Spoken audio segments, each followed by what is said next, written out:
Capítulo 3. O homem é um junco, o mais fraco da natureza, mas, como observou Pascal, ele é um junco pensante como toque final, acrescentarei um sotaque de certeza ao triste sussurro desse crente desesperado. O homem é uma mente cosmogônica, a mais poderosa do universo, ele existe como o reflexo vivo da deidade. Visível e invisível ao mesmo tempo, seus pés repousam sobre o império dos demônios e em sua cabeça está Cristo acima de todos os anjos, que é o eterno Logos feito carne.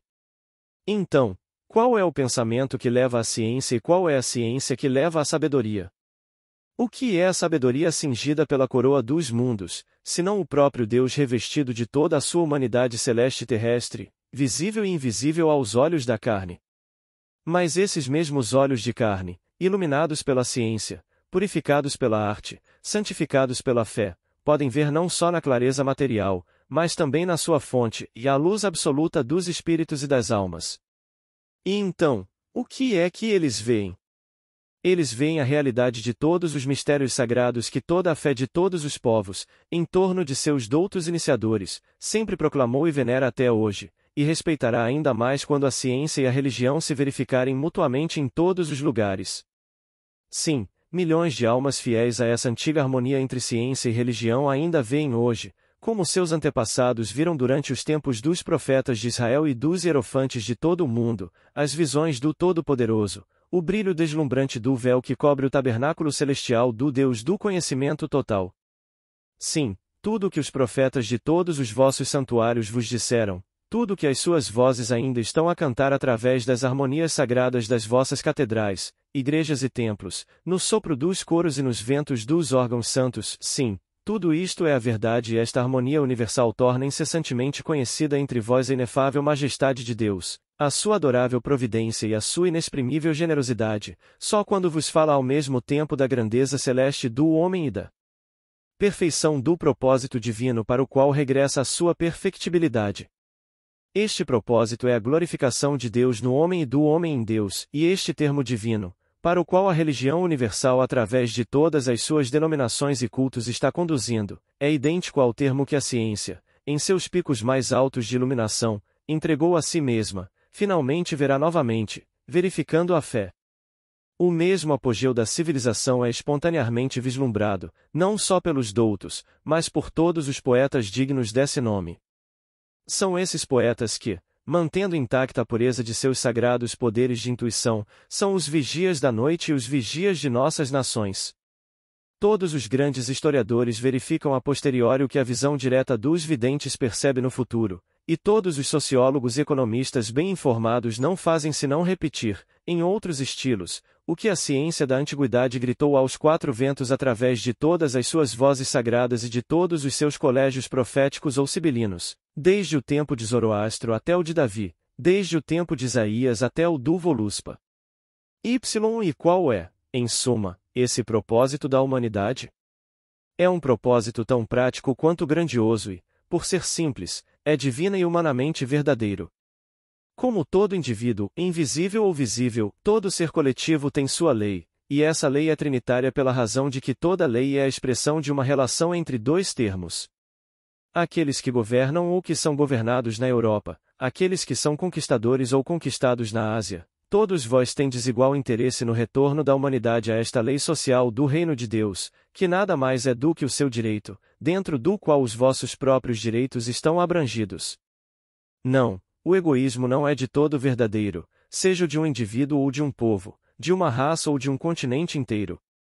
A França experimentou isso em 1789, seus mais nobres pensadores compreenderam essa verdade, mas políticos sectários e violentos faliram a boa vontade da nação, que havia iluminado especificamente o sentimento da universalidade. Liberdade, igualdade, fraternidade, se essa grande frase ramida, abramita e cristã, expressa em Telêmaco por Fénelon, teria sido tão erudita e religiosa quanto social, se tivessem sido feitos maiores esforços para compreendê-la e desenvolvê-la, em vez de distorcê-la explorando-a politicamente. Só pode haver liberdade no espaço ilimitado, e o espaço ilimitado da mente humana nada mais é do que a mente de Deus. Só pode haver igualdade em uma mesma lei de harmonia, e essa lei de harmonia abrange a constituição de todo o corpo social. Não há fraternidade possível se a liberdade e a igualdade não forem assim entendidas. Mas tudo isso é precisamente o oposto da anarquia mútua dos governos políticos e da brutalidade egoísta que preside não apenas as relações dos povos cristãos uns com os outros, mas também as relações de seu regime colonial com outros continentes e outras comunidades de crentes. Em vão os ingleses declararão, não importa. Pegamos e vamos guardar. Ouço em Isaías e em Ezequiel a queda do governo emporocrático de Tiro. O destino dos fenícios aguarda os ingleses se eles não alterarem seu domínio colonial usando meios sinárquicos. Em vão dirão os prussianos, nós a conquistamos e a mantemos. Ouço a resposta de Daniel, soberano pontífice não só dos judeus, mas dos caldeus, ouço suas profecias a respeito de todos os impérios violentos. Essas previsões não são frutos de uma imaginação delirante, mas são produtos de uma ciência exata, tão precisa quanto a nossa própria matemática. Quase 80 séculos de experimentos já os validaram, e todo império que governou pela espada pereceu pela espada. Em vão dirão os russos, vamos derrubar o império colonial da Inglaterra. Embora sejam bem-vindos como libertadores, mais cedo ou mais tarde serão expulsos como conquistadores, a menos que, de acordo com a lei sinárquica, tragam a redenção social ao mesmo tempo que a libertação política. Mas quanto sangue e ouro, quanto choro e luto, quanta desolação e devastação seremos poupados se, graças a esta lei, eles se tornarem um com a Inglaterra e com a Europa e todos juntos ajudarem o povo da Ásia a formar conosco a grande santa aliança que está no centro de todas as suas memórias, toda a sua ciência, e toda a sua fé, assim como é para a nossa. Uma quimera, os céticos vão chorar. Estão então tomando a política como realidade, até o momento em que as experiências históricas deixem de ser uma lição para eles? Pode, então, seguir-se outra coisa que não a loucura e uma égua noturna infernal, este sistema de violência dado nova vida por Nimrod da Babilônia, esta anarquia armada do governo geral da Europa, a sua base ruinosa para a guerra, o sofrimento e a instabilidade de todas as nossas nações, a impotência das religiões judaico-cristãs sujeitas a estas políticas, e, finalmente, os estrondos enfadonhos ou trovões explosivos das revoluções semeadas por toda a parte por estas causas de morte? Uma casa construída desta forma não é verdadeiramente construída, mas deve ser erguida de novo com os mesmos materiais, respeitando cada um deles, mas agrupando-os em alicerces mais sólidos que melhor se adaptem às nossas necessidades, de tal forma para que todo o edifício, cumprindo as leis eternas das ciências sociais e das artes, assuma a forma completa que é apropriada à nossa civilização simultaneamente científica e cristã. Você vai esperar que os revolucionários façam isso por você? Ao longo de toda a história, os revolucionários demoliram coisas, em nenhum desses casos eles foram vistos se reconstruindo. Como consequência da anarquia de todos os governos nos últimos 5.000 anos, a revolução daqueles que são governados não pode ser interrompida a menos que o primeiro revogue seu próprio status alcançando a sinarquia. Então, tudo o que é legítimo no protesto revolucionário das multidões se transformará em seu consentimento para uma autoridade que se distingue claramente de um poder. Esta será uma autoridade internacional renovada e autorizada e, finalmente, uma potência econômica que restaurará a solidariedade entre os interesses de todas as classes. Aqui, permitir-me-ei dirigir as minhas palavras ao filho coroado do mais nobre dos mártires. Senhor! O imenso edifício construído por vossos pais não é apenas o escudo vivo da Europa contra qualquer tentativa militar vinda da Ásia, é a vanguarda do judaísmo-cristianismo e de todo o cristianismo, mesmo na Ásia. O propósito da promessa cristã é idêntico em todo o seu âmbito social ao antigo espírito de ciência e sabedoria, cuja tradição foi piedosamente mantida no templo que é o tema deste livro. Este templo reverencia Moisés e Jesus Cristo tanto quanto nós, e todos os mistérios do texto hebraico de nossos divinos testamentos são cientificamente conhecidos e comprovados lá. Se a má organização do governo geral e o regime colonial da Europa ditam que, mais cedo ou mais tarde, teus exércitos colidam na Ásia contra os da Inglaterra, então, em nome de Deus, lucre com tudo o que te revelei neste livro. Senhor, tenha cautela ao tocar o Afeganistão e não avance para o território desses anfíctios sem pronunciar a antiga senha do Reino de Deus. Como Filipe da Macedônia em Delfos e como Alexandre na Ásia, que vossa majestade faça o sinal sinárquico no templo de que falo, isso evitará que os iniciados o confundam com os conquistadores opressores e sectários. Então, se, nas regiões da Índia, a Inglaterra não provocar sua queda estabelecendo a sinarquia, a providência porá vento em suas velas, porque marchando nas pegadas de Ram, Senhor, você só terá lutado em nome do Cristo e de São Miguel, o arcanjo solar, para redimir os povos depois de libertá-los. Os povos da Ásia Central sentem grande simpatia pela Rússia e pelo seu soberano. Celtas da Carélia no norte e oeste, celtas turanianos ou citas no sul, o povo russo tem afinidades atávicas com todas as divisões da raça branca, não só na Europa, mas também na Ásia. Podemos até encontrar vestígios nessas populações caucasianas da antiga raça negra, amalgamadas com os brancos, e alguns príncipes não escondem uma genealogia que remonta aos Abramites e até mesmo aos Bodons celtas. Já indiquei em outro lugar, com base em memórias locais, os resquícios do antigo Império Ramida, tanto em lendas quanto nos monumentos de pedra dos vales escalonados da grande montanha Sikh que separa a Europa da Ásia. Essas memórias existem abaixo da superfície da Terra, bem como acima dela, e mais de uma vez, mesmo neste século, certos iniciados desceram subterrâneo para visitar as bibliotecas de pedra, e não ter voltado de mãos vazias. O sentimento profundamente religioso das massas russas, seu ocultismo instintivo, sua língua, suas lendas, suas profecias e a interpretação hermética que algumas seitas mantêm das escrituras sagradas, são todos tantos laços indicativos de uma aliança intelectual e social com a Ásia. Longe de mim pensar em comparar os russos com os ingleses aqui. Embora minhas obras possam esclarecer os políticos sobre muitas coisas das quais eles não sabem nada, elas não são obras de um homem político. Mas é impossível esconder o fato de que os russos serão inevitavelmente compelidos a se tornarem terríveis forças auxiliares para a libertação da Ásia se a Inglaterra, por falta de inteligência, sabedoria e humanidade, não tomar as medidas necessárias para prevenir e satisfazer a explosão de independência que o final deste século certamente testemunhará. Poderia facilmente fazê-lo fornecendo generosamente aos hindus mais reformas do que este povo talvez pudesse conceder a si mesmo uma vez libertado. Agora, esse seria um caminho mais seguro para a Inglaterra do que se aliar à Alemanha para soltar a China na Rússia. Aqui, gostaria de me permitir dirigir as minhas palavras a uma rainha. Ah, senhora, majestade, digne-se perdoar a liberdade que estou tomando, para a qual o amor à humanidade é a única desculpa e único motivo. Um entendimento intelectual leal com o templo universitário de Agartha é a única medida que pode manter sob o seu cetro as imensas populações do seu império colonial indiano. Vossa Majestade é capaz de cumprir um papel muito mais considerável do que nunca, que seria o de um árbitro supremo igualmente culto e sábio.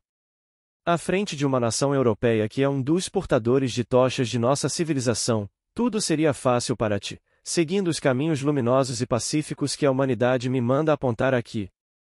Atreva-se, senhora deputada, a elaborar um entendimento entre o seu governo e o da Rússia. Atreva-se, senhora, com o imperador deste grande país, convocar como testemunha dos vossos esforços pacíficos toda a civilização europeia e, juntos, pedir ao templo de Agartha que se abra lealmente a ti, enquanto garantis a sua independência. Vós terás prestado à Europa um serviço incalculável e, de acordo com este templo e o czar, os três servindo como representantes de toda a ciência e fé que os nossos dois continentes possuem, certamente terás preservado para a Inglaterra os direitos cívicos que, na Índia, serão muito mais sólidos do que o direito de conquista que constitui a base do teu atual império neste país. Já existem 3 ordens de liberdade, igualdade e fraternidade que a antiga civilização indiana pediu, e aqui estão. Solicitaram universidades mistas, solicitaram tribunais mistos, e, finalmente, solicitaram arbitragem econômica para reduzir os encargos esmagadores que suas populações foram forçadas a suportar. Sei que o governo esclarecido de Vossa Majestade desejou que esse tipo de entendimento fosse estabelecido, mas que os interesses dos colonos europeus foram, em certa medida, opostos. No entanto, é lá que está a salvação hoje. E é lá que seus súditos encontrarão os fundamentos sinárquicos para os direitos cívicos de amanhã. A Índia não quer se revoltar, e sua sabedoria antiga mais bem inspirada não pede nada além de sua própria vida e sua própria ressurreição. Mais afortunado Duque Semiramis que tentou em vão conquistá-lo, Vossa Majestade pode, em nome de todo o cristianismo, ajudá-lo a reconstruir-se e extrair de uma aliança intelectual e social com o teu grande povo celta as poderosas e propícias energias necessárias para a união deste centro civilizacional e o nosso. Além disso, um entendimento sinárquico com a Europa dificilmente seria uma inovação, não seria outra coisa senão a realização do plano de reformas europeias e coloniais em que a Inglaterra e a França colaboraram noutras ocasiões. A rainha Elizabeth I encontrou acordo com Henrique IV da França e com Sully sobre esse projeto de uma constituição social que teria garantido a paz mundial e evitado tantas revoluções e guerras.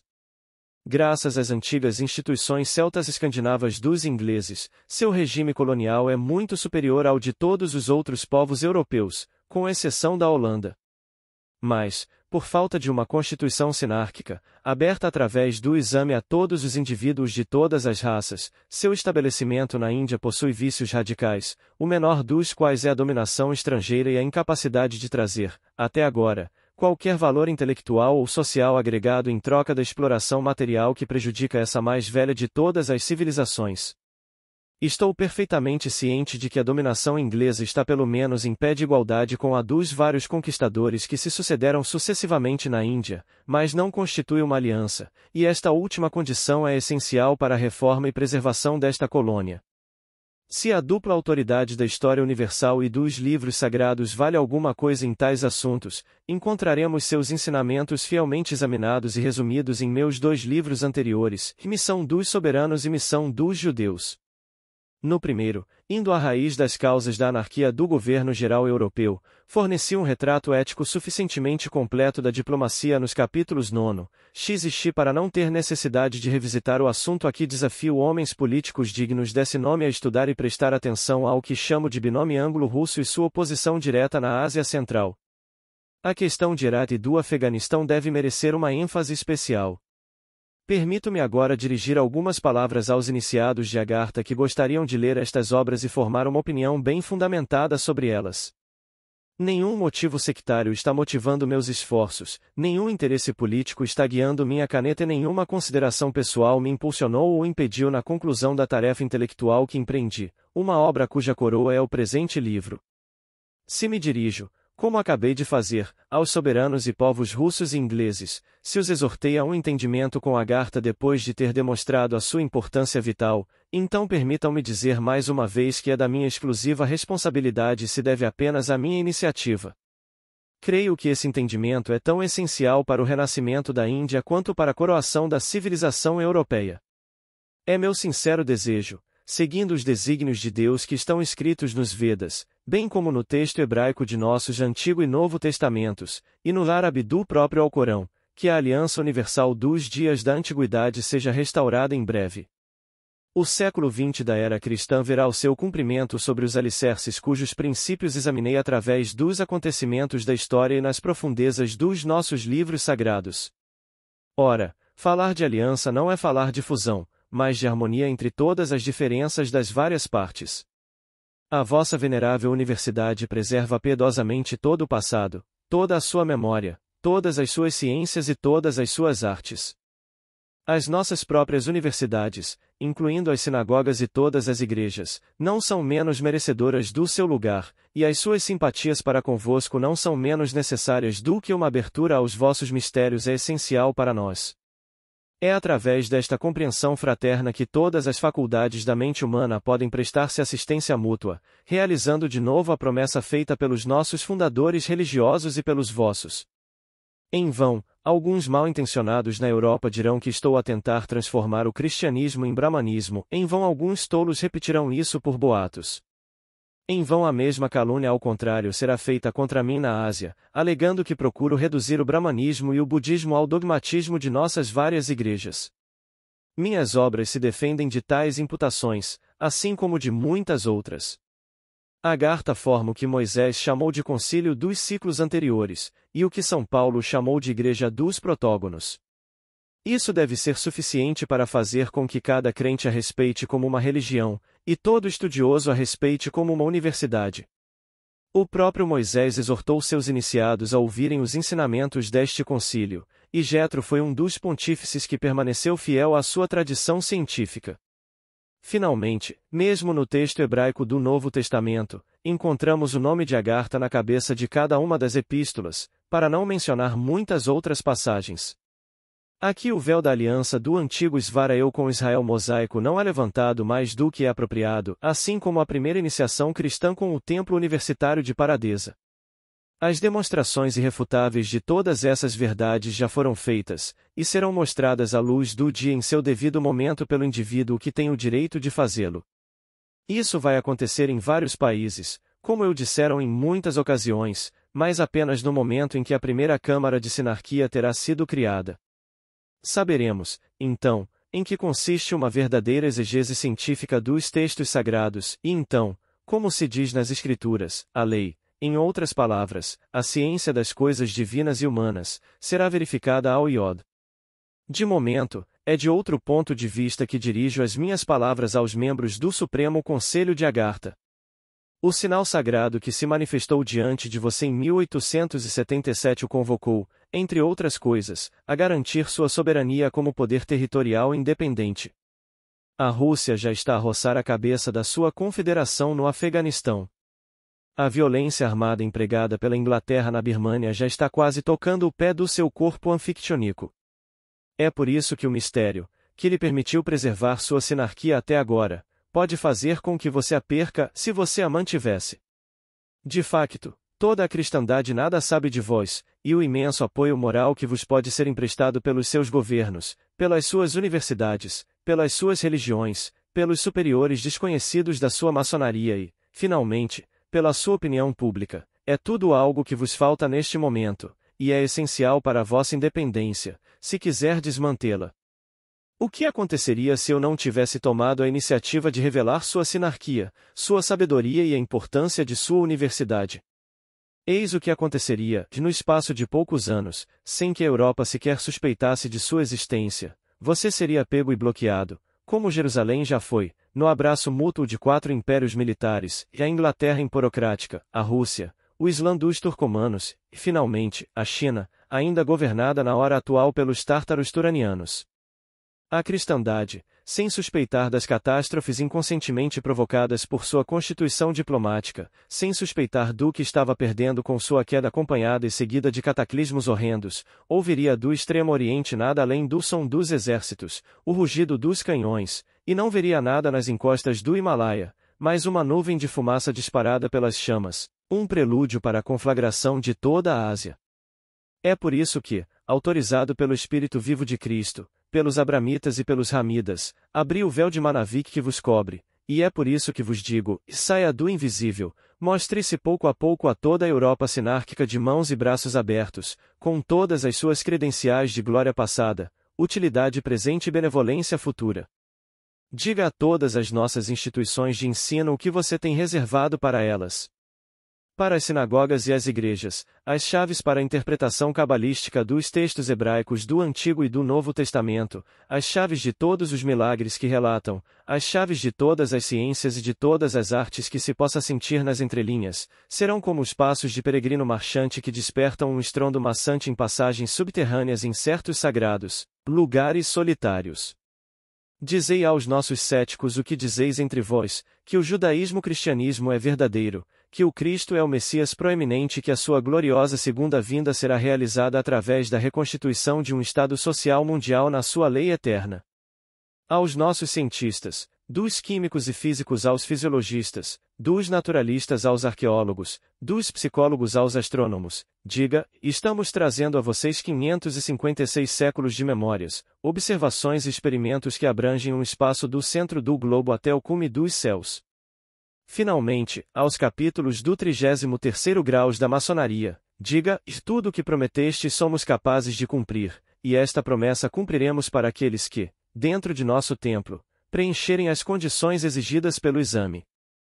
Então, envolvidos como por um novo anel cósmico pela opinião pública judaico-cristã, colocai-vos sob a proteção de suas religiões, de suas universidades, de seus governos e de seus templos maçonicos e, como todos os outros poderes independentes da Ásia, protejam-se com o nosso direito público, pelo pouco que ainda possa valer. Basta que essa lei seja perfectível, e que a sugestão de ideias sinárquicas que renovei na compreensão humana continue a se espalhar por lá, os eventos respondem a ela.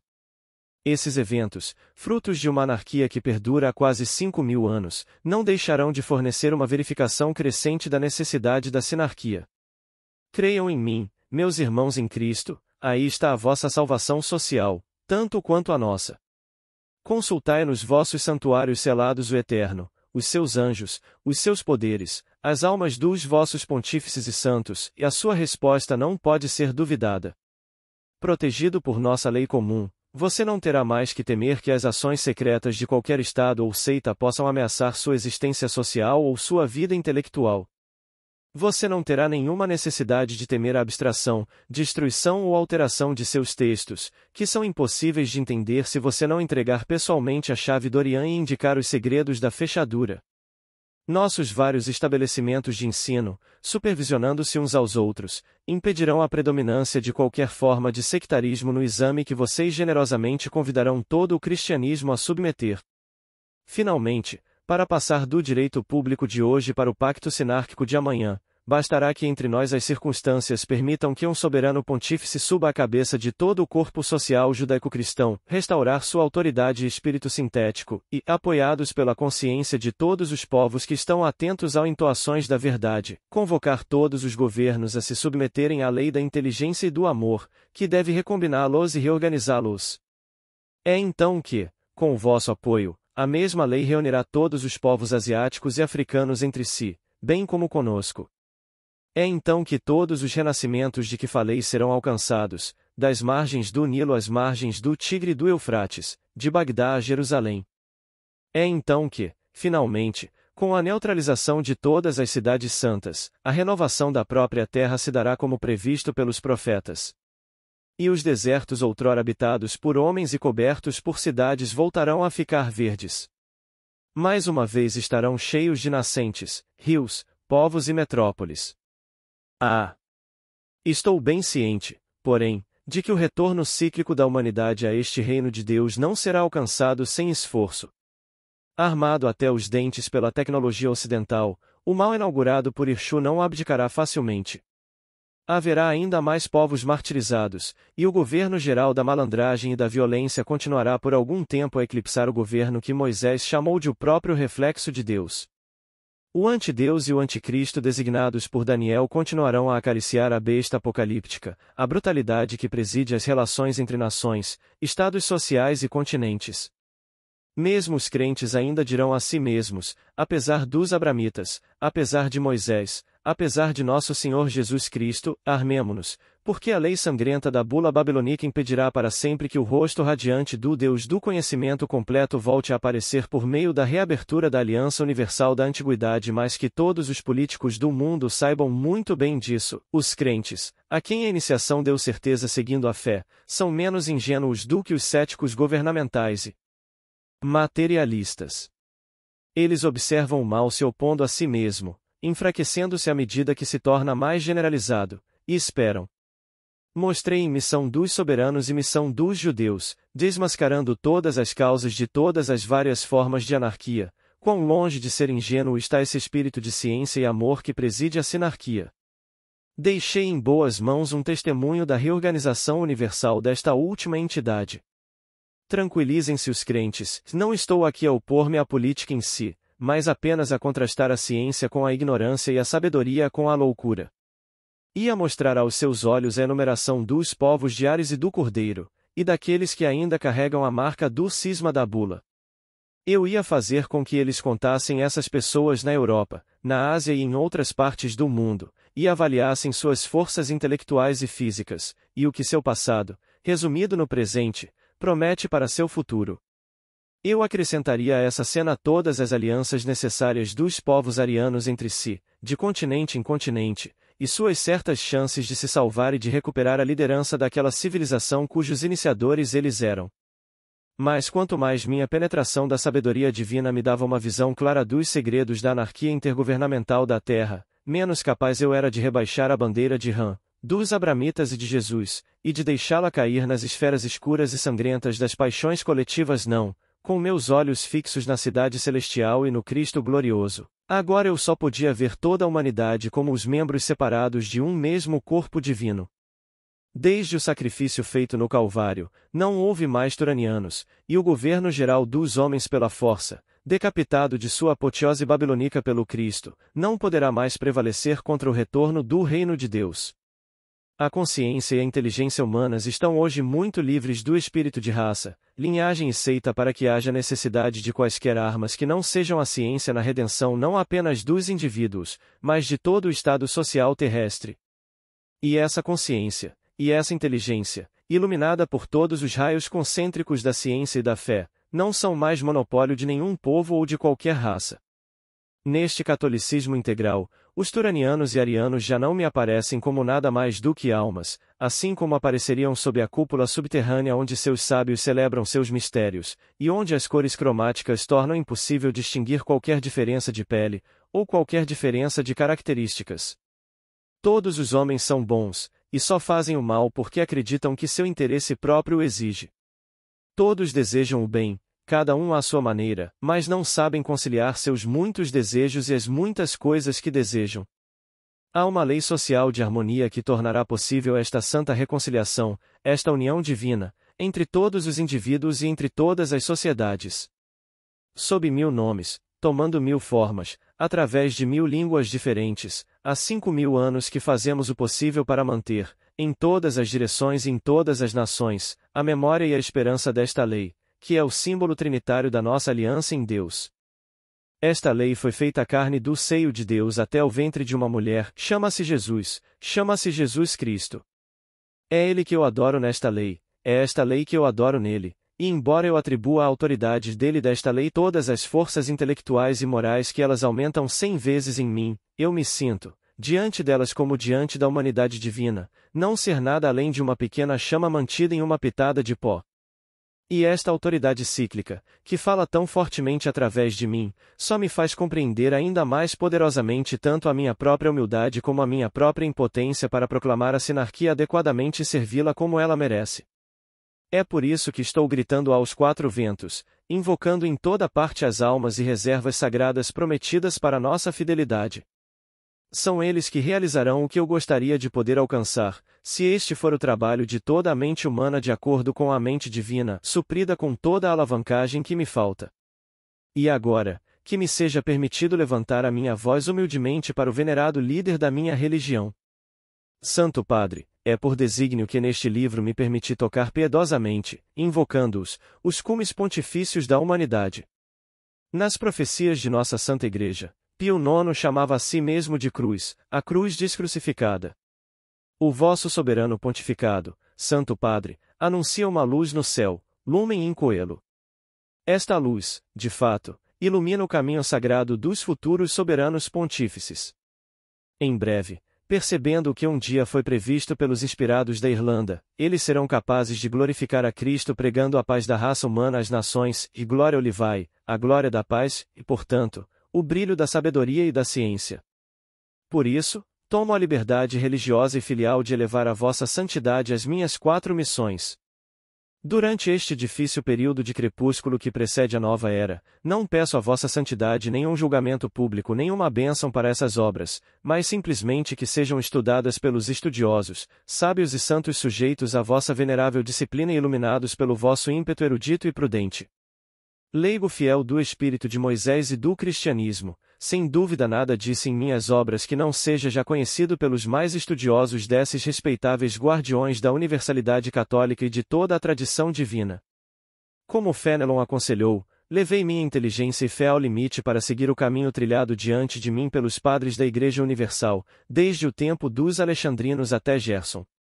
Não tive medo de pôr à prova a minha mentalidade católica e a minha fé cristã da universalidade da mente humana e de todas as manifestações levadas a cabo pelo Espírito Divino na ciência e na sabedoria de todos os tempos e de todos os povos.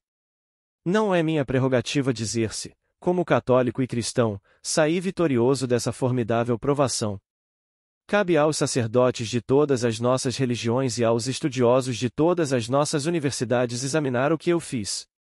É por isso que, dirigindo-me ao cume desta catedral de inteligências, ouso pedir à vossa santidade que se realize um estudo das minhas obras sob a égide da sua sabedoria e da sua luminosa caridade. Creio, e continuo acreditando, que chegou o momento, como no tempo dos Reis Magos, de uma grande renovação terrestre, que será nada menos do que a seara social daquilo que a Igreja Apostólica e Militante, sob a orientação do seu divino fundador, semeou ao longo dos últimos 19 séculos nas almas individuais. Eu acreditei, e ainda creio, que o tempo presente é o alvorecer da segunda vinda de nosso Senhor Jesus Cristo, o início de sua douta glorificação através de todos os membros de todo o seu corpo social aqui embaixo. Eu acreditei, e ainda acredito, não apenas na letra, mas também no espírito dos textos sagrados, dos mistérios, dos sacramentos e dos símbolos.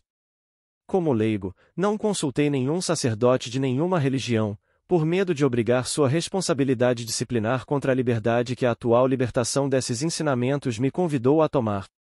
Mas o verdadeiro significado do meu trabalho seria distorcido se fosse interpretado como qualquer tipo de inovação. Esta é a razão pela qual, Santo Padre, me prostrarei diante dos pés de Vossa Santidade como o mais humilde e respeitoso dos fiéis. Não escondo que a carta precedente talvez possa desconcertar as mentes, nas diferentes igrejas e nas várias regiões das instituições universitárias e filosóficas, que acompanharam com interesse a publicação das minhas missões. Como consequência de todas as confusões políticas que observei na história do governo geral do cristianismo, o papado é detestado pela Igreja Ortodoxa Grega, pela Igreja Anglicana, pelas várias igrejas protestantes, pela maçonaria e por todas as escolas racionalistas engendradas por nossas universidades seculares. Não devemos esconder esta verdade nem procurar remediar por meios políticos uma situação que foi criada pela política. Este círculo vicioso data de muito tempo atrás, e foi sancionado no direito comum europeu pela Constituição Diplomática Republicana que os líderes das nações europeias impuseram a si mesmos no Congresso de Westfália em 1648. Levei a ética e a estética governamentais do cristianismo e do ciclo de Han longe o suficiente para não poder de forma alguma ser suspeito de sectarismo. Por isso, não tenho medo de expor diante de todos os inimigos do papado as seguintes considerações, confiante como estou de que elas são de natureza a reuni-las gradualmente aos princípios da ciência social e da arte, que se referem a esta questão. O pontificado soberano, que é o ponto culminante do Estado Social Europeu, foi encerrado no Episcopado Romano, no Primado Italiano, no Patriarcado Latino e no Império dos Clérigos da Igreja Ocidental, da mesma forma que um princípio está oculto dentro do envelope quádruplo de uma semente. O soberano pontificado é este princípio, todo o resto não constitui senão os elementos da semente que devem cobri-la, permitir-lhe criar raízes e depois morrer ali, para ser ressuscitada mais tarde, livre de toda a complexidade pesada. Com o pontificado de Pio IX de 1846 a 1878, o antigo papado morreu definitivamente, abandonando a vida política e a turbulência feudal da Idade Média. Com Leão XIII, as condições não políticas que permitiram o soberano pontificado inauguraram seu possível renascimento. Ora, se o papado fosse necessariamente politicamente étnico e romano, seria este também o caso do soberano pontificado, se desejasse e precisasse ser realizado intelectual e socialmente? A essência teocrática do soberano pontificado é a universalidade sintética e arbitral dos ensinamentos, o catolicismo integral de uma religião, seja ela qual for a religião judaico-cristã é apenas uma religião em uma gnose, assim como o judaico-cristianismo é apenas um único corpo em seu princípio divino e em sua finalidade social. A verdade disso é tão pronunciada, não apenas no conhecimento, mas mesmo na prova histórica, em outras palavras, na coerção exercida pelos fatos sobre os instintos inconscientes de nossas denominações, que o último concílio de nossa Igreja Latina abdicou por vontade própria, sentindo-se impotente para realizar ou renovar a doutrina católica ou a posição do catolicismo dentro do cristianismo contemporâneo.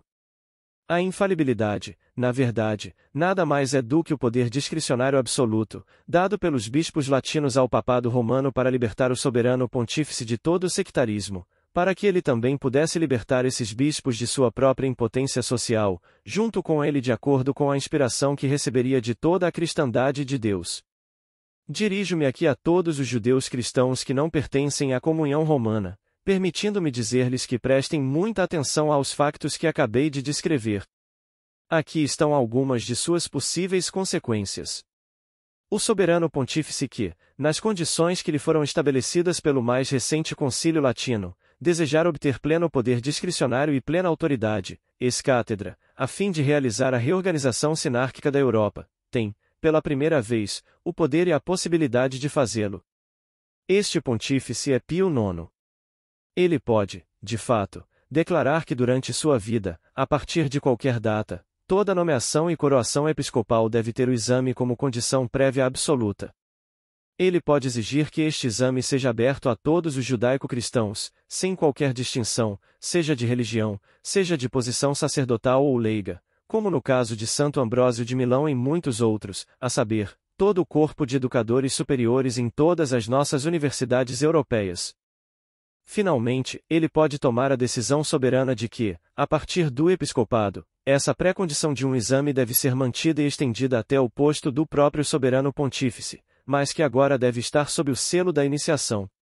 Ele estará, portanto, em posição de determinar seu sucessor sem excluir nenhum por razões de seita ou raça. Assim, pela primeira vez desde a divisão e diarquia das igrejas do Oriente e do Ocidente, a união intelectual e social do judaísmo-cristianismo será realizável. Pela primeira vez desde então, será possível efetuar a síntese arbitral dos ensinamentos dentro de um supremo concílio sinárquico, em total liberdade. Pela primeira vez, os Estados europeus, sob a garantia desta grande autoridade intelectual e arbitral, ela própria apoiada pela consciência pública da Europa, poderão avançar sem perigo na criação de um governo geral de justiça, e não de um governo de artimanhas diplomáticas e antagonismo militar. Pela primeira vez, finalmente, sob a dupla garantia desses dois conselhos supremos, esta autoridade docente e este poder de justiça, será possível aos imperadores, reis e presidentes de repúblicas, que fazem parte integrante deste poder de justiça, convocar as nações judaico-cristãs para a formação de uma grande assembleia econômica. Desta forma, a sinarquia pode ser alcançada ex-cátedra, sob a égide do soberano pontífice europeu, e tornar-se novamente acessível a todos os cristãos da Judéia, sem excluir quaisquer religiões, universidades ou povos. Esta reorganização supranacional é a chave potencial para o cofre de todo o Estado social europeu. Foi essa pedra fundamental que foi rejeitada, como se diz nos Evangelhos, no momento em que a sinarquia de Moisés deu lugar à monarquia política na Judéia.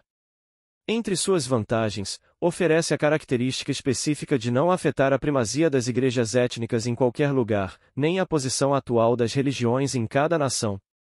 Finalmente, deixa intactas as constituições disciplinares e os ensinamentos primários de cada uma dessas religiões. Assim, do fundo do viés étnico em que perecem as condições políticas e feudais do papado, o soberano pontífice pode e deve surgir em benefício da Igreja Universal, ou seja, de todo o Estado social, e reconstruir o ponto culminante da autoridade docente. O auge da Catedral Universal, social, sua transfiguração científica, não aparecerá mais apenas como urbe, pois hoje há tantas urbes quanto capitais, e a civilização europeia não tem mais o monopólio de nenhuma delas. É a Orbe FF, ou seja, toda a própria universalidade, a que deve corresponder o espírito e a realidade dessa função arbitral e culminante conhecida como soberano pontífice. Mas, dirão os menos ponderados dos meus colegas católicos romanos, este seria o fim da Igreja Romana. Por quê? Nada terá mudado dentro desta Igreja, o soberano pontífice continuará a ser seu patriarca, sua hierarquia e ensinamentos específicos permanecerão intactos, e tudo o que terá feito foi realizar sua própria agenda católica, ou seja, antissectária, antipolítica e universalista. Não podendo mais nem mesmo desejando dominar politicamente as outras comunhões, reconquistá-las socialmente respeitando-as, assim, aceitando-as em uma aliança verdadeiramente ecumênica, pela primeira vez desde a diarquia greco-latina. Será que a situação actual da Europa dá indicações de tal solução, de tal salvamento de todas as igrejas e de todas as universidades, bem como de todos os Estados-nação? Parece-me difícil duvidar que seja esse o caso, a menos que eu me cegasse completamente. Mas Roma, dirão as pessoas, e toda a organização do Vaticano? Não vejo de que maneira um soberano pontífice universal poderia ser prejudicial a eles, nem que trono mais digno este vigário de Cristo poderia desejar, se fosse deixado a ele. No momento atual da Europa, é impossível improvisar uma tradição cerimonial dessa suprema importância. O único caminho possível é organizar-se nele, a fim de colocá-lo de acordo com o mundo atual e futuro, alcançando-o de acordo com os princípios sinárquicos. Mas Itália? Perguntarão as pessoas novamente. Não tem mais a perder do que o papado e a Igreja Latina, nem mais do que todas as outras comunhões, nem todas as outras nações, muito pelo contrário. Pela mera admissão de que não deseja mais fornecer um refúgio para o soberano pontífice, Roma será sempre o centro do patriarcado latino e do primado italiano. Mas Roma não é uma cidade livre, será a objeção final das pessoas. Uma cidade livre é necessária para um soberano pontífice. A isto respondo: por que razão não poderiam todas as capitais do mundo civilizado ser um dia consagradas como cidades livres por um soberano pontífice europeu? Esta seria uma solução muito melhor do que tê-los bombardeados, em desprezo a Cristo e ao cristianismo. Mas enquanto isso, o papado que você acha cativo de um estado político não é mais o que já foi, e é preciso contemplar sábia e cientificamente o que ele pode ser no futuro. Roma não é mais Roma, você dirá, é o cativeiro de Avignon. Seria então assim, como consequência lógica do governo geral inaugurado em 1648. Mas, alguns perguntarão, e se a Revolução de Baixo, fruto da Revolução de Cima iniciada em 1648 pelos próprios soberanos, expulsar o papado de Roma e da Itália? Em seguida, o pontífice, atravessando Constantinopla, vestido de branco como as nuvens, retornará às montanhas sagradas de onde desceu seu ofício. Jerusalém! Jerusalém! Ouço todas as santas profecias que previram o seu renascimento. É do túmulo de Cristo que ressuscitará a sinarquia cíclica e o seu soberano pontificado. É aqui que este soberano pontificado encontrará a sua cidade livre, os seus deveres e a sua missão definitiva.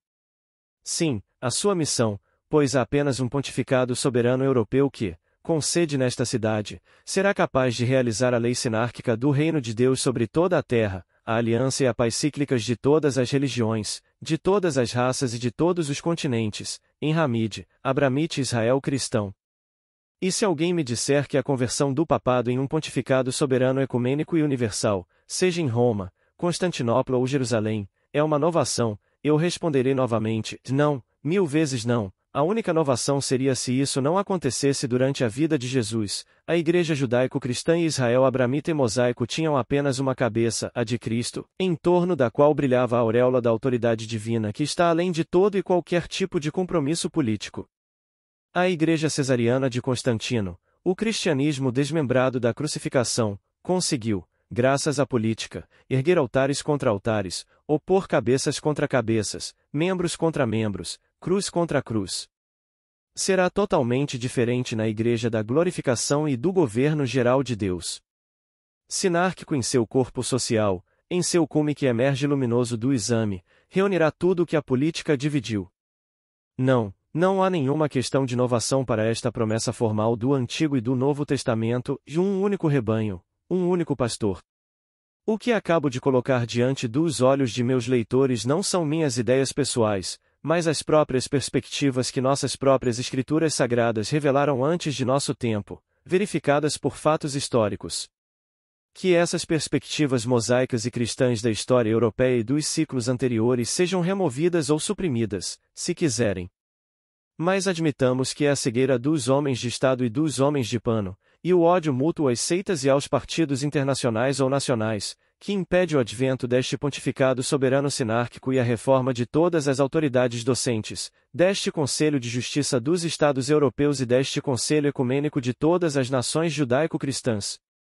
Admitamos que o estupor e a impotência atuais continuarão, e que esse tipo de despertar da fé, da ciência, da inteligência e de todo o bom senso do nosso continente é apenas uma impossibilidade e uma quimera.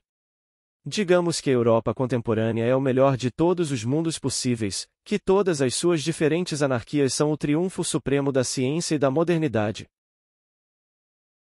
Civilização, e que a revogação sinárquica que recomendo, os textos sagrados e a história em nossas mãos não valem nem o trabalho de serem contemplados ou avisados.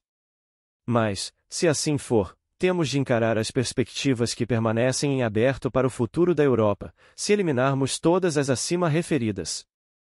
Fechemos, pois, o templo do reino de Deus e permaneçamos fora dele, presas de todos os terríveis acontecimentos desencadeados por todas essas anarquias.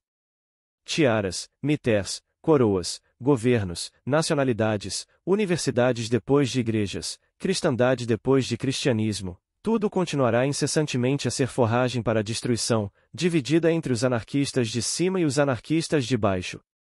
Encabeçada por seus bispos vestidos com hábitos negros ou uniformes militares, a Europa oficial, em desacordo consigo mesma, continuará alegremente conduzindo o cortejo fúnebre de nosso estado social e sua civilização, tambores batendo e canhões preparados. Mas, durante esse tempo, lance gentilmente um olhar para a Ásia, desde que você não seja por acaso um político cujo único horizonte termina na ponta do nariz ou, na melhor das hipóteses, se estende apenas até onde seu interesse pessoal ou partidário. Dentro de 50 anos, você verá a Ásia renascer no espírito de sua antiga síntese celta. Você haverá sabiamente abster-se de todas as suas loucuras, libertar-se cautelosamente de você usando seus próprios meios e reconstruir em torno de seu soberano pontífice de 7 coroas a aliança sinárquica que existiu há 5.000 anos. E se, mesmo assim perseverando no sistema de governo geral baseado na ordem de Nimrod, você ainda continuar sua prática de desmembramento mútuo, então você que fechou seus ouvidos para os doces refrões da promessa cristã será forçado a abri-los às trombetas trovejantes do juízo final com armas na mão. A Ásia impedirá que você venha perturbar sua observância da lei do reino de Deus, com a China e o Islã na liderança, e sob a orientação de seus próprios instrutores militares, chegará então para obrigar sua assinatura no fundo da promessa social dos Abramitas, de Moisés, e de nosso Senhor Jesus Cristo, que vocês rejeitaram. Mais cedo ou mais tarde, creio que uma Europa pensante não poderá hesitar entre estas duas perspectivas. Enquanto isso, juro aos políticos que procuram traçar um caminho intermediário entre a anarquia e a sinarquia, que eles encontrarão procrastinações nada mais prejudiciais. Quanto a mim, terminei meu trabalho e, com este livro, coroei minhas 3 missões anteriores. Fiz o que tinha que fazer, aconteça o que acontecer. Tanto para os agartianos como para os cristãos, as minhas missões demonstraram racionalmente o valor social e científico da promessa judaico-cristã. Pertence a toda a humanidade. É a nuvem luminosa que, servindo ao Filho do Homem como pedestal, realiza seu retorno cíclico às montanhas sagradas de onde desceu a lei do reino de Deus. Não desprezem esta promessa, filhos dos reis magos, iniciados Agartia e membros do Supremo Conselho de Brantma. Molde-se como se fosse uma fortaleza inexpugnável cercada pelos trovões e relâmpagos do Sinai e do Gólgota. Saia da sombra do mistério que vos oculta dos olhos da cristandade, com esta promessa na mão, volte para lá para reivindicar o vosso direito cívico e abençoá-lo, com os olhos firmemente fixos na estrela que vos conduzirá a Belém. Permitam-me que manifeste aqui o meu desejo de que o meu país seja o primeiro a receber a vossa visita. Amo o meu país como você ama o seu, com toda a sua história, desde os antigos celtas de Han até Vercingetorix, desde a hora em que os santos João e Maria a visitaram até o momento em que Carlos Magno colocou sua valentia a serviço da igreja militante, e o momento sagrado em que a própria providência desceu à alma de Joana d'Arc para expulsar os invasores. Amo a minha nação tanto pela sua profunda pobreza como pela sua deslumbrante prosperidade, tanto pela coroa de São Luís que ela usa na cabeça como pela sua mão de justiça que quebra essa mesma coroa, substituindo-a pelo louro ou folha de carvalho. Percebo que ela se inspira em todos os momentos, quer encontre ou não uma cabeça, um coração ou um braço para formular e realizar seu pensamento. Ela é poderosa? Ideias e sentimentos generosos respiram sobre a Assembleia Europeia das Nações, e toda a terra os sente e se alegra. Nações estão sendo formadas sob sua égide, e respiram mais livremente em seu espírito. Ela está enfraquecida? O jugo do governo geral pela força está ficando mais pesado, a noite da anarquia pública entre os governos está escurecendo e as nações sobrecarregadas aguardam silenciosamente eventos sombrios. Minha nação quebrou as cadeias dos povos cativos, derrubou os portões ignominiosos dos guetos, e mesmo em meio às suas loucuras, vislumbrando a universalidade, sentiu bater em seu coração a alma de toda a raça humana. Que ela, como a antiga Galileia, receba a primeira visita dos reis magos da nova era e lhes abra as portas da livre passagem por todo o reino do judaísmo-cristianismo. Conclusão. Aqueles fiéis a Moisés e Jesus talvez se perguntem se há algum grau de incompatibilidade entre seus testamentos e os Vedas, entre sua fé e as artes e ciências de Agartha. A esta preocupação muito legítima, posso responder com confiança: não, certamente não. Não só a tradição religiosa universal deve ser restabelecida desta forma, mas também só pode ser cientificamente verificada e justificada com o apoio da Universidade de Hamida. O que estou revelando e trazendo para as sinagogas e igrejas, bem como para os corpos docentes de todos os tipos, é um inesperado cache de conhecimento há muito mantido em reserva. Todas as maravilhas apresentadas ao leitor nos capítulos anteriores podem muito bem ter parecido incríveis, se não impossíveis, mas posso afirmar com pleno conhecimento dos fatos que elas representam apenas uma milionésima parte das descobertas de todos os tipos que Agartha guarda, sob a condição de um tratado que garanta sua independência territorial, para todos os crentes e todos os sábios do Ocidente europeu e americano. Os incontáveis tesouros colhidos das observações e experimentos acumulados por esses sábios não se enquadram apenas nas duas ordens da sabedoria divina e cosmogônica, eles têm uma riqueza igual nas duas ordens das ciências humanas e naturais. Durante este mesmo século, há apenas 20 anos, esses sábios, com sua sagrada tradição em mãos, realizaram a mais extensa pesquisa geológica desta época, a fim de verificar os limites reais neste planeta do último dilúvio e o possível ponto de partida de seu retorno, daqui a uns 13 ou 14 séculos. Para mais sobre isso, ver minha missão dos judeus, página 159. Talvez eu escreva um dia, se me for concedida autoridade para fazê-lo, a história dessas explorações incríveis, esses formidáveis feitos de engenharia pelos quais os agartians desviaram oceanos de areia, fazendo com que eles fluíssem para as entranhas da terra, ao mesmo tempo em que continuavam a perseguir a verificação das tradições sagradas por períodos de tempo que duravam anos inteiros. Há também a descoberta de uma raça humana regredida com asas e garras, e a não menos extraordinária descoberta de uma espécie de dragão voador que possui rostos meio humanos, meio símios. Estes são apenas uma parte dos fatos concretos que essas colossais expedições descobriram, e eu enalteceria a glória de seus líderes se me permitissem revelar seus nomes. Então, por que então esses sábios se escondem?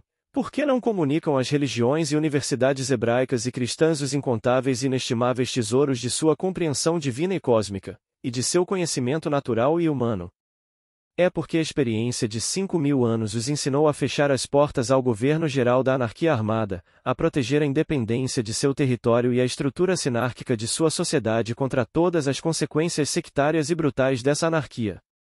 Mas essas consequências estão se aproximando de seu fim final, ao mesmo tempo em que o movimento redentor dos Abramitas, Moisés e Jesus avança em direção à sua síntese social e cíclica.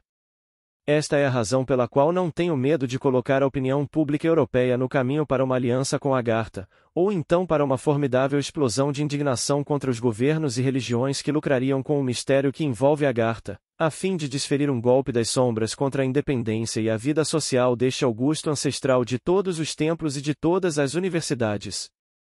Sim, é ali, fiel de Moisés, que tereis a imensa felicidade de verificar seus livros egípcios e tudo o que eles contêm em seu texto hierogramático hebraico. Sim, é ali, sacerdotes e fiéis de nosso Senhor Jesus Cristo, que tereis a inefável consolação prometida para a vossa fidelidade, e vereis todos os mistérios celestes e sociais, selados no texto hermético dos vossos dois testamentos, iluminando a vossa consciência e encantando os vossos corações. Sim, é lá, estudiosos e pesquisadores de todas as nossas universidades, que vocês encontrarão a última palavra sobre a verdade científica, e, ó, maravilhas de maravilhas, lereis o nome de Deus, tal como descreve em Missão dos Judeus, através da quádrupla hierarquia de todas as ciências e de todas as artes. Meus trabalhos anteriores, e a lei sinárquica da história e das sociedades humanas, só poderiam ter sido baseados em uma autoridade positiva e incontestável. E esta autoridade santa, pacífica, sinárquica, que tem 55.000 anos, une a ciência e a fé, concede as suas bênçãos a todas as religiões, a todas as universidades e a todas as nações, abraçando todo o céu e a humanidade numa só mesma inteligência e num mesmo amor. Ah! Respeite-a e junte-se a mim para impedir qualquer tentativa feita em sua vida e dar-lhe garantias em nome de toda a nossa sabedoria, de toda a nossa ciência e de toda a nossa civilização, de que as experiências lamentáveis do passado não se repetirão. Ó sacerdotes de todas as igrejas cristãs, podeis marchar juntos em favor deste templo, de religião em religião, à luz intelectual e social da promessa divina do Evangelho, para a qual as minhas obras não são senão o comentário racional. Que vocês nunca mais se percam em brigas dogmáticas fúteis, e que assim vocês se aproximem juntos da verificação científica de nossa fé. Que seja possível apagar da mente e da vida das nossas sociedades todas as barreiras sectárias que as dividem e, finalmente, em nome de Cristo e Moisés, restaureis o tratado de paz intelectual e social que foi feito quando o homem pisou pela primeira vez sobre a terra, a fim de preservar a antiga aliança que vos revelei nesta missão. Esta igreja dos protogonos, conhecida e admirada por Moisés, Jesus e pelos apóstolos, longe de subtrair algo das vossas santas tradições, irá antes restituir-vos todo o seu espírito oculto. Conheço santos sacerdotes que trilham esse caminho do cristianismo sinárquico e do catolicismo universalista entre eles. Gostaria de citar um, que se destaca tanto pela sua fé viva como pelo seu conhecimento do espírito social dos evangelhos e dos padres da Igreja. Mais inspirado do que Lamennais, ele continua sendo um padre católico romano, e o espírito indomável de liberdade, igualdade e fraternidade das nações que lhe enche os pulmões com o ar inalado das Sagradas Escrituras, não o lança em nenhuma aventura política, nem em qualquer desvio pessoal. Não, é de dentro de sua própria religião e de seu próprio nome que seu adorador, o cônego Roca, formado em letras e fundador da escola Saint-Louis, em Perpignan, solicita a implementação sinárquica das promessas sociais feitas pelo cristianismo. Esta posição sacerdotal, na fronteira entre as liberdades civis e a disciplina hierárquica da Igreja, é tão erudita quanto desafiadora, mas é um fato definitivo, e é preciso dizer em honra do papado, que até agora nenhum apontamento de dedo ou culpa veio para deter a missão voluntária do santo e valente sacerdote a quem estou prestando homenagem aqui. Permitam-me que este indivíduo ponha em palavras um dos meus desejos. Que ele se esforce para reunir um grupo de sacerdotes de sua igreja, e que eles se unam para pedir pessoalmente ao Papa autorização e o direito de existir como ordem nesta corrente de ideias sinárquicas. Um imenso passo terá sido dado em direção à salvação social, não só para o nosso país, mas também para toda a cristandade, uma vez concedida tal consagração. Tanto quanto sei, Abbé Roca rejeitou, em 2 ocasiões distintas, a mitra que lhe foi oferecida, pois acredita que pode servir mais utilmente a sua fé, a sua paróquia e o seu país, permanecendo livre. Uma ordem de sacerdotes demonstrando tal sacrifício e tanta boa vontade, autorizada por Roma e aceita antecipadamente pelo governo francês, teria um impacto incalculável na solução do difícil problema da reconciliação sinárquica das duas sociedades eclesiástica e civil. Além disso, tudo isso não passa de um desejo, pois todo crente é livre de fazer, e sua utilidade só deve ser avaliada por uma autoridade competente. Minhas obras, como já disse Alhures, dirigem-se principalmente aos gentios, e aos educados que receberam instrução de nossas universidades, bem como da literatura mundana dos estudos avançados, e que já não sabem em que ponto fixo de certeza focar seu ecletismo, seja na filosofia, na exegese, história, teologia comparada, na presença de fatos revelados pelas ciências naturais, ou, finalmente, em questões relativas às condições da ordem social na atual anarquia de doutrinas, partidos e classes. É dentro dessa categoria de atitudes mentais, que se estende de nossos alunos a nossos estudiosos, de nossos pensadores e sociólogos aos membros mais esclarecidos de nossa alta sociedade ou classe dominante, que estou realizando meu movimento intelectual. Com eles, raciocino e mostro da melhor forma possível a validade da lei sinárquica e a concordância universal das verdades e realidades que formam o objeto total do conhecimento. A maioria dessas mentes permanecerá ligada, por razões mundanas, ao formalismo de nossas práticas religiosas. A maioria deseja que essas práticas sejam mantidas, temendo sua reversão através da revolução, mesmo parecendo estar mais ou menos descolada intelectualmente delas. Meus trabalhos mostram-lhes que o judaísmo-cristianismo teve, e preserva em estado latente, reservas de ação social mais formidáveis do que se suspeitava pelos racionalistas desde Montesquieu, pelos enciclopedistas até Fabre de Olive, e finalmente pelos exegetas contemporâneos. Quanto ao estoque intelectual mantido pelos textos hebraicos do judaísmo-cristianismo, eles só podem ganhar valor se forem mais estudados, cientificamente e conscientemente. Mas é preciso tomar todo o esoterismo das ciências naturais, humanas, cosmogônicas e divinas não de autores de mérito discutível, mas das universidades onde são preservados em toda a sua autenticidade. Entre essas universidades, Agartha é a mais importante. Passo agora a olhar para o que diz respeito não apenas aos mistérios cognoscíveis contidos no texto hebraico de nossos dois testamentos, mas também à síntese helênica elaborada pelos padres da Igreja Universal, a saber, a transfiguração do antigo Israel e toda a sua doutrina secreta. Também aqui, apesar dos muitos e muitas vezes intencionais véus colocados sobre ela, sua conformidade com o espírito dos antigos ciclos de Ramida, e sua concordância com o passado e o presente da Igreja dos Protógonos e do pré-Abramites Varaeu, são visíveis e demonstráveis e autorizam uma aliança das universidades com Agartha. De fato, a tarefa sintética alcançada em Alexandria sob o sopro invisível do Espírito de Cristo não era de modo algum uma obra banal, nem era uma obra que poderia ser realizada em qualquer época sem o apoio de iniciados do mais alto grau, mesmo que, sob os olhos e a mão do cesarismo latino, os epopes que presidiram, visivelmente ou não, sobre este trabalho sintético teve que mascarar o esoterismo sob o esoterismo, e o cristianismo israelita sob o cristianismo helênico. O antigo genetlíaco astronômico serviu como uma esfera cíclica para esta arca intelectual hermeticamente selada, e não existe um templo ou um santuário que não tenha sido feito parte deste edifício da nova aliança por algum iniciado que tenha trazido para ele, pelo menos, a nomenclatura dos sacramentos, símbolos, ritos e mistérios envolvidos em tantas ciências ocultas e verdades ocultas.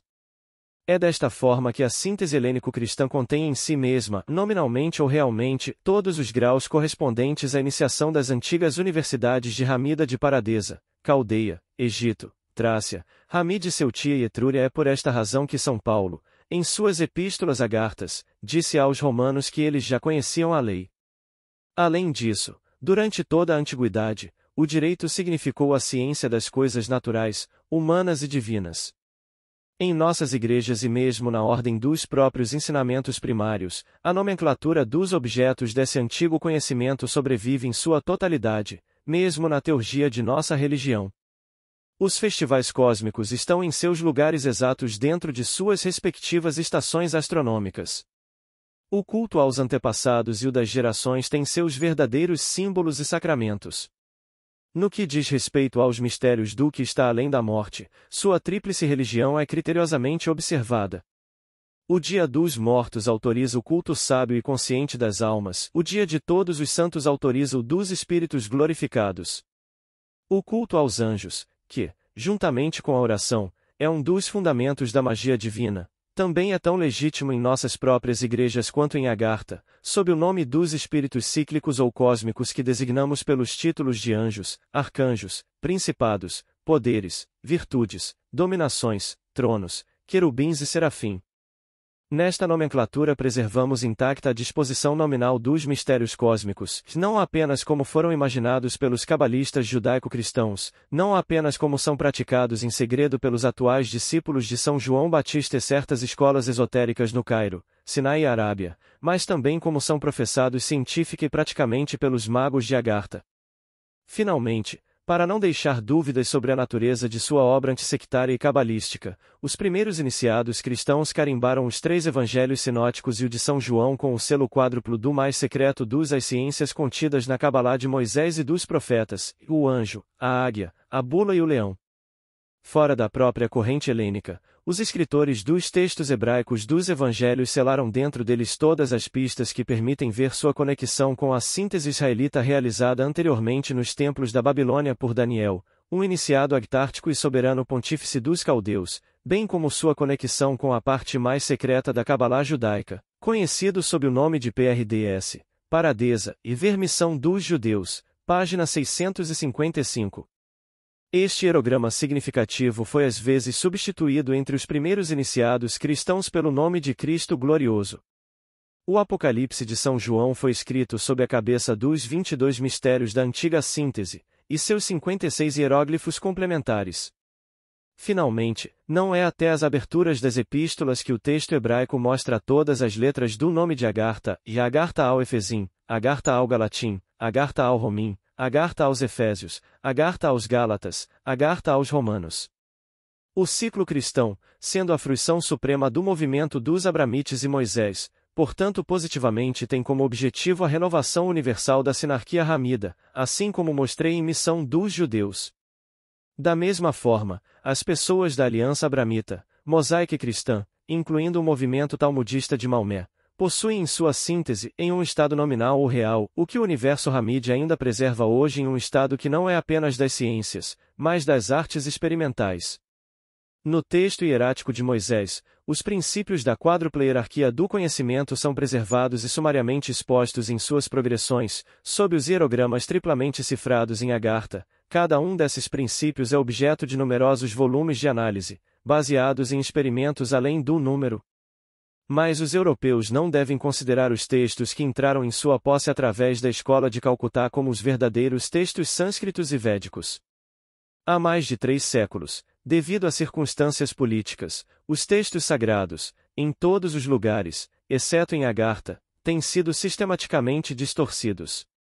Para mais sobre este assunto, você pode se referir a um tomo extremamente raro, impresso na Índia através das dores tomadas pelo Partido da Reforma Brahma, intitulado Relatório do caso Maharalibel e do caso da conspiração de Batin conectado com ele, Bombaim, 1862.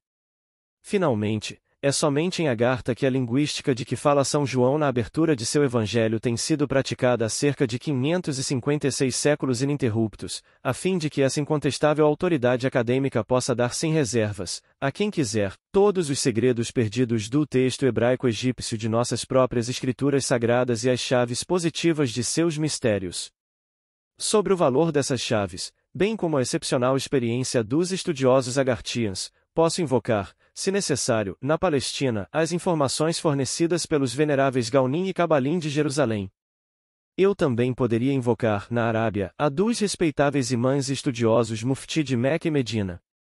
Tenho razões para acreditar que essas figuras piedosas de fato sabem até que ponto seus fundamentos se baseiam na ciência exegética e mágica dos altos iniciados de Agartha. Estou apenas citando esses fatos e esses nomes para indicar uma coincidência providencial que é bastante notável. No Oriente, são precisamente os líderes das religiões que parecem ser os menos abertos a qualquer tipo de aliança que são os primeiros a serem afetados pelo espírito luminoso de sua promessa comum, e inclinados por ela à renovação da antiga aliança e sinarquia. É, portanto, equivocado que a crítica superficial acuse esses líderes religiosos de impotência sistemática e social, imobilidade e ignorância, para os quais a política seria a única causa. Como todos os nossos soberanos europeus, eles são mais ou menos prisioneiros de guerra da política infernal que as minhas obras desmascararam ao longo de todos os tempos. Sem levantar mais do que necessário o véu que cobre a ação divina em direção à sinarquia universal, posso me permitir apontar este fato, que é de extrema importância, para os líderes de nossas diferentes igrejas: não há mais sectarismo na liderança das principais religiões do Oriente. Finalmente, no que diz respeito ao esoterismo cristão, acrescentarei apenas uma palavra para demonstrar sua realidade, e esta palavra tomarei emprestada dos lábios divinos de nosso Senhor Jesus Cristo, e seus discípulos vieram até ele perguntando por que ele falava ao povo em parábolas. E respondeu-lhes dizendo: foi-vos dada a capacidade de conhecer os segredos do reino dos céus, e isso não lhes foi dado. É por isso que lhes falo em parábolas. Essas palavras importantíssimas encontram-se em São Mateus, capítulo 13, versículos 10, 11 e 13. Eles provam incontestavelmente a existência da doutrina esotérica que Jesus estava pregando nas sinagogas sob o nome de Evangelho do Reino, que os cabalistas conheciam sob o nome de paradesa, e que finalmente os iniciados dos primeiros séculos cristãos contemplariam sob o nome de Cristo glorioso. O cristianismo da crucificação é o véu que esconde o cristianismo da glorificação. Em outro lugar, Cristo novamente nos fala dizendo: pedi e será dado, buscai e achareis, baterai e a porta vos será aberta. Essas palavras são encontradas em São Lucas, capítulo 11, versículo 9, e provam que nosso Senhor Jesus Cristo, como Moisés, sabia, sem qualquer possibilidade de dúvida, que a própria humanidade possuía um tesouro de reserva em um tabernáculo selado, a cuja porta se podia bater, pedir e receber. Para mais sobre isso, veja minha Missão dos Judeus, página 7. Apenas citei as palavras anteriores para mostrar, da própria boca do Salvador, a afirmação da ciência esotérica, a certeza de que os mistérios do reino de Deus são reconhecíveis e que, finalmente, o conhecimento disso está guardado em um local muito seguro nesta mesma terra. Aqui, o leitor que me acompanhou em todas as minhas missões estará agora definitivamente mais do que abundantemente convencido da verdadeira natureza de todos os fatos ali reunidos, bem como de todas as provas que esses mesmos fatos gritam positivamente a respeito da constituição intelectual e social do mundo da antiguidade. Finalmente, o plano divino da história das sociedades humanas terá aparecido claramente a todos os leitores conscientes e suficientemente instruídos, não como um sistema metafísico, mas como uma verdade e realidade objetivas, para as quais os fatos passados e existentes fornecem provas incontestáveis. Agartha é o centro estático de onde irradiou a antiga sinarquia universal do Cordeiro e Ares, e a partir do qual começou a renovação desta lei do reino de Deus através dos abrimitas, que serviram como intermediários. Finalmente, os colégios egípcios ortodoxos aos quais Moisés e Jetro pertenciam foram agitados pelo mesmo Espírito que nosso Senhor Jesus Cristo, após o desaparecimento do Israel mosaico, soprou de novo na alma de toda a humanidade e em todo o Israel eterno. Todo o dinamismo social do movimento abramita, mosaico e cristão ainda hoje é comprovado e inegavelmente verificado por esse centro estático da sinarquia original, que permanece inalterado mesmo no momento em que escrevo estas linhas. Tal é a unidade e a universalidade do governo geral de Deus, em curso de ser renovado através e apesar do governo geral de Satanás, do antideus e do anticristo, ou seja, o sistema governamental inaugurado na Babilônia há 5.000 anos, que minhas missões seguiram passo a passo por todo o período da história universal, desmascarando todas as suas características e todas as suas consequências. Obras dessa natureza, se escritas na Ásia por um nativo asiático, já teriam reunido milhões de homens de ciência e consciência prontos para tomar medidas pacíficas para a reorganização definitiva do planeta. Na Europa, as pessoas provavelmente se limitarão a pedir-me provas da minha prova, e lançarão dúvidas sobre a própria existência de Agartha, dizendo-me, uma vez que houve uma cidade chamada Agartha, esta é a mesma Terra Santa de que você está falando? Se é a mesma coisa, então o que você está dizendo não agrega. Se não é de todo a mesma coisa, pode dar-nos os meios para verificar a existência desta universidade sinárquica que revelou? Eu não gostaria nada melhor do que fornecer essa prova da prova. No entanto, enquanto não for assinado pela Europa um tratado que garanta a manutenção da independência de Agartha, compreenderemos facilmente as minhas reservas em fazê-lo. E acrescento que, mesmo que fosse obrigado por um soberano, qualquer soberano, a vir dizer-lhe mais sobre este assunto, seria impossível para mim responder a este pedido sem ter previamente em mãos a garantia europeia de que falo. Devo, no entanto, abrir uma exceção para o líder do meu próprio país, e expressarei antecipadamente que seria minha honra revelar-lhe mais sobre este assunto, se ele julgasse apropriado convocar-me. Sozinho em sua companhia, direi-lhe inequivocamente os passos necessários para fazer um pedido oficial a Agartha em nome dos laureados ou professores de nossos estudos avançados que possam desejar ir lá para ver em primeira mão as ciências e artes que são ensinadas na Universidade Sinárquica de Ares, para que possam ser aceitas para iniciação. Serão nossos próprios estudiosos que, uma vez iniciados, dirão em seu retorno, na medida em que se julgarem capazes de fazê-lo, se essa metrópole universitária existe ou não, se as ciências e artes de que falei são ou não verdadeiramente abraçadas e praticadas lá, e se o esoterismo de todos os livros sagrados do mundo é apenas uma piada, uma invenção dos cabalistas da Idade Média, ou uma realidade formidável que envolve as 4 hierarquias do conhecimento total. Será fácil entender por que, em um assunto tão desconhecido como este, como disse anteriormente, para diplomatas e missionários, qualquer outro tipo de verificação de minha prova seria inadmissível, porque, verdade seja dita, seria demasiado fácil criar em oposição à minha negação interesseira de qualquer agente de uma determinada seita ou partido político, seja ele europeu ou qualquer outro. Por fim, além da verificação que estou propondo, há ainda mais uma, mas que não depende de mim. Esta seria a presença, na própria Paris, de uma embaixada agartiana. Uma última palavra, e muitas vezes fui criticado por ter assinado minha missão dos soberanos com o nome de um desses governantes. Não só o fiz, como continuo a apoiar plenamente a minha decisão de o fazer, e as minhas razões peremptórias são as seguintes. Aqui posso ouvir os gritos de indignação dos cortesãos, dos mundanos e dos bajuladores de todos os que detêm o poder. O que é isto? Dirão, não basta que você tenha abordado diretamente no presente livro dois soberanos pontífices, uma rainha e um imperador, mas aqui encontramos este escritor empurrando sua impudência ainda mais longe na própria soberania. Evidentemente que eles estariam certos, se minha concepção de deveres soberanos fosse a mesma que a deles, o objetivo final de toda forma de ambição, cobiça e vaidade. Posso até ouvir as mesmas vozes gritando, ele realmente acredita que isso aconteceu. Sim, eu acredito, mas não como é entendido pelas vespas da autoridade republicana ou monárquica, os ateus políticos ou os materialistas sociais.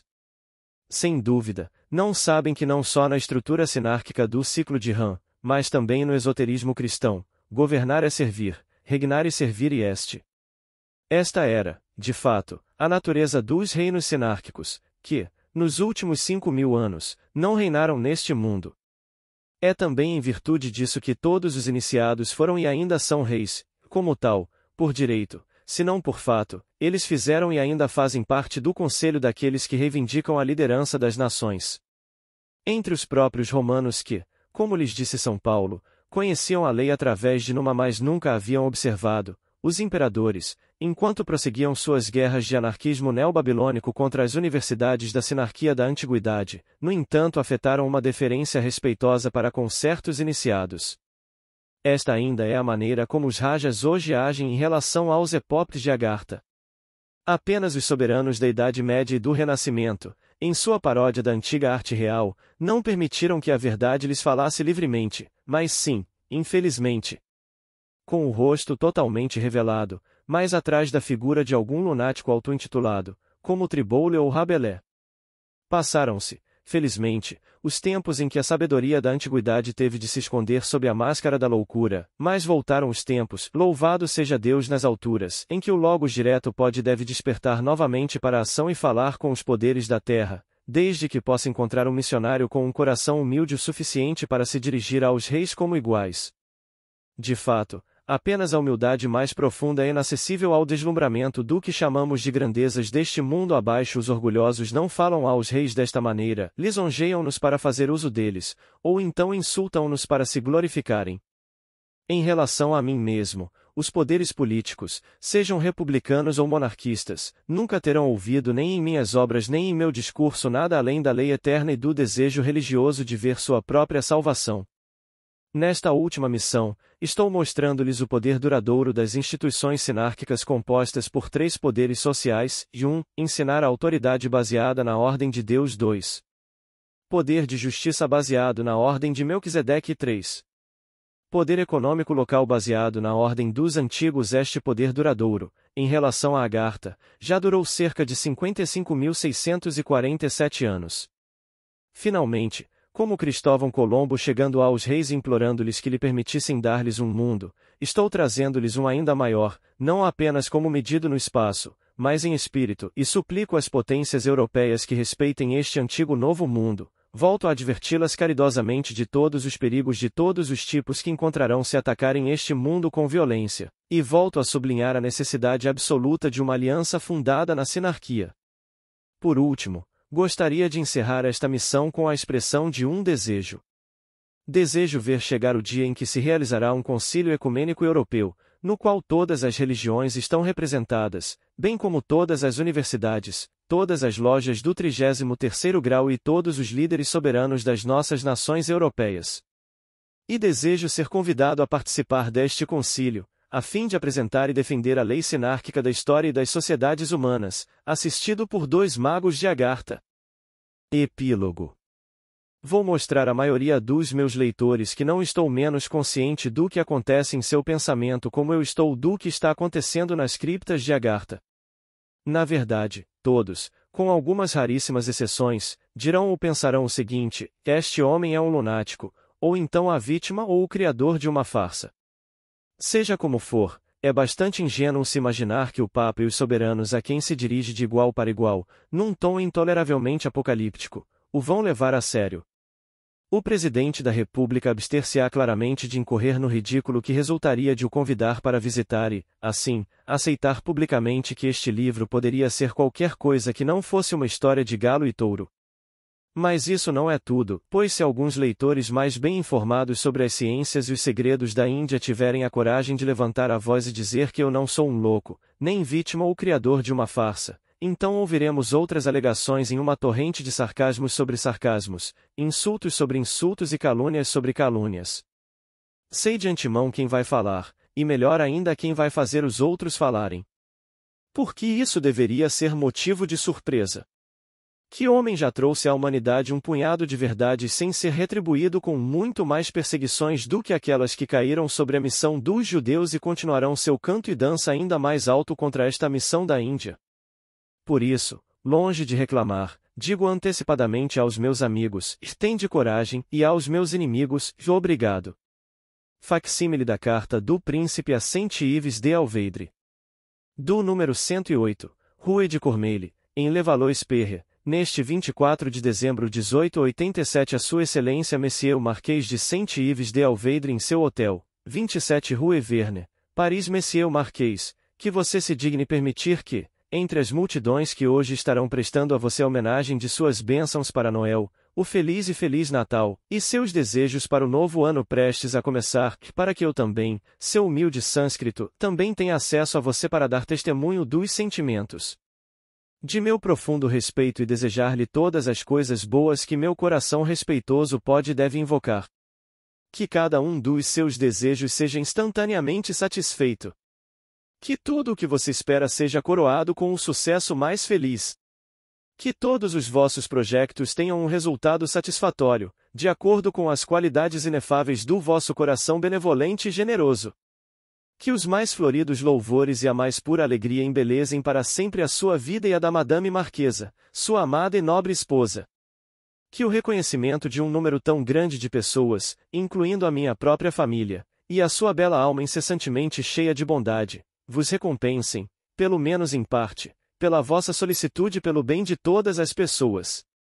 Que as bênçãos de Brahma Devam, invocadas por estas boas razões, Monsieur, o Marquês, bem como sobre a vossa santa esposa de tão feliz renome, sejam espalhadas sobre vós incessantemente. Amém. E se a justiça dos homens não tiver o equilíbrio necessário para ver toda a extensão dos vossos tão distintos e múltiplos méritos, nem os meios de recompensá-los dignamente aqui embaixo, então que a satisfação sentida por um coração generoso, procurando contribuir para o bem de seus semelhantes, sim, que essa satisfação a compense.